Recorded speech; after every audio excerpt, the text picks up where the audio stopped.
गांव में एक सेठ रहते थे। वो अपने गांव के सबसे धनवान व्यक्ति हुआ करते थे। वो हर रोज पूरा दिन खूब मेहनत करते थे और अच्छा कमाते थे। एक दिन उन्होंने अपने मुनीम को बुलाकर अपनी आज तक की कमाई का हिसाब मांगा। मुनीम ने कहा कि मैं आपको आपकी अब तक की कमाई का हिसाब करके जल्द ही दे दूंगा। दूसरे ही दिन वो मुनीम सेठ के पास सेठ की आज तक की कमाई का हिसाब लेकर गया। मुनीम ने सेठ को बताया कि जिस तरह से आज खर्च हो रहे हो उस हिसाब से तो आपने इतना कमा लिया है कि अगर आप आज से कमाना छोड़ दे फिर भी आपकी 5 पीढ़ियां आराम से अपना जीवन जी सकती है। ऐसा सुनकर सेठ बहुत ज्यादा खुश हो गए और उनकी खुशी का ठिकाना नहीं रहा। अगर हमें भी ऐसा पता चलता है तो हम भी खुश हो ही जाते हैं, तो फिर ये सेठ क्यों न हो। अब सेठ अपनी सफलता से बहुत खुश थे, लेकिन अब उन्हें अपनी 6 पीढ़ी की भी साथ ही साथ चिंता हो रही थी।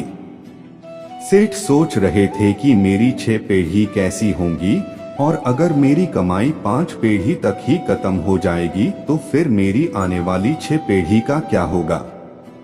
सेठ सोचते ही सोचते अपने भविष्य के बारे में इतना सोच लेते हैं कि उनका स्वास्थ्य बिगड़ जाता है।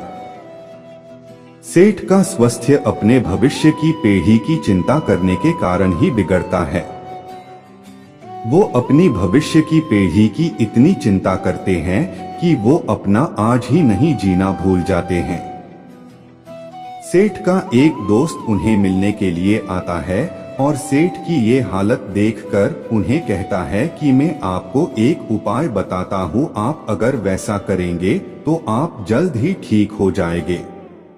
सेठ ने कहा कि मैं बहुत सारे दिनों से बीमार हूँ, मुझे आप जल्दी से ठीक होने का उपाय बताइए। दोस्त ने कहा कि आप एक पंडित को अपने घर पर खाने के लिए आमंत्रित कीजिए और हमारे गांव में जिस बच्चों को आसानी से खाना नहीं मिलता है वैसे बच्चों को खाना खिलाइए, आपको जल्द ही अच्छा हो जाएगा। सेठ ने अपने दोस्त की बात मान ली और वो पास में जो पंडित रहते थे उनके घर पर गए और उन्हें कहा कि आप मेरे घर पर खाना खाने के लिए पधारिए। लेकिन अंदर से पंडित जी की पत्नी की आवाज आई कि आज तो हमें किसी दूसरे ने खाना खाने के लिए आमंत्रित पहले से किया है, तो फिर हम आज नहीं आ पाएंगे। सेठ ने कहा कि अच्छा ठीक है, आप क्या कल मेरे घर पर खाना खाने के लिए आ सकते हैं। पंडित जी ने कहा कि मैं कल की चिंता नहीं करता हूँ, मैं अपना कल भगवान के हाथ में छोड़ देता हूँ। पंडित जी की बात सुनकर सेठ हैरान हो गए।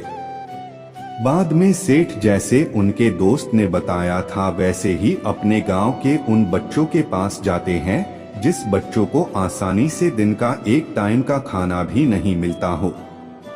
सेठ वहां जाकर उन बच्चों को खाना वितरित करते हैं और वो बच्चे बहुत ज्यादा खुश हो जाते हैं। वो बच्चे बिना कल की चिंता किए अपना आज बड़े मजे से जीते हैं। ये सब देखकर सेठ को समझ में आ गया कि कल की चिंता करने से खुद का ही नुकसान होता है।